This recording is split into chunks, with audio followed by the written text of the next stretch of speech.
Better Kansas City with Alexis, Dave, Gary, Haley, Courtney, and Lisa. Welcome back. All great spaces have one thing in common: great lighting. It can make or break a room. It really can. And TAM Stone with TAM Stone Interiors gave me some guidelines. So Tam, what is it about lighting that makes it so crucial for a space to look good? You know, we start out with our design inspiration, and then we do all of our space planning, and immediately we want to go out and run out and buy our furnishings.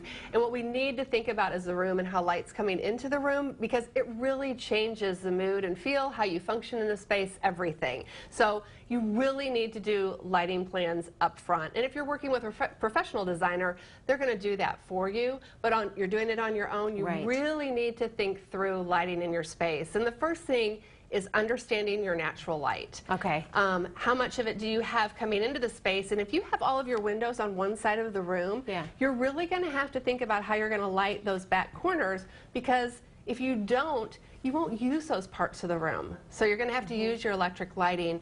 Otherwise, those will kind of become dead spots in your room. How do you choose what kind of electric lighting and how soft of a bulb to get, how bright of a bulb to get? Well, if you go to any of your home improvement stores these days, you're going to see kind of a box that's set up, and it'll show you 4 different types of light.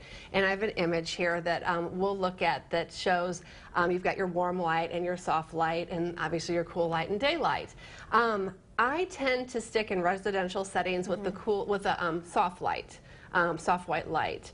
The warm, it gets a little bit too yellow and kind of casts shadows in funny ways. And the cool, you see much more commercial settings, so it's a little bit brighter. Cool would be like in the Home Depot. Right, Cool or even lighting. office settings. A lot of commercial settings have the brighter, cool light in their spaces. So I tend to stick with soft white in my residential interiors. Does it matter what kind of room it is, like kitchen versus bedroom? Will that change what light you want? Yeah, sure. When we're looking at you know, different spaces and different types of lighting, you have 3 different types of lighting. You have your general lighting, which is like your overhead lighting. It's just illuminating a large volume of a space. And then you also have task lighting, which would be for like reading in a room or in the kitchen, task lighting for baking or whatever you're doing, maybe on your kitchen island. And then finally accent lighting. And those are things that are like for pictures and everything else.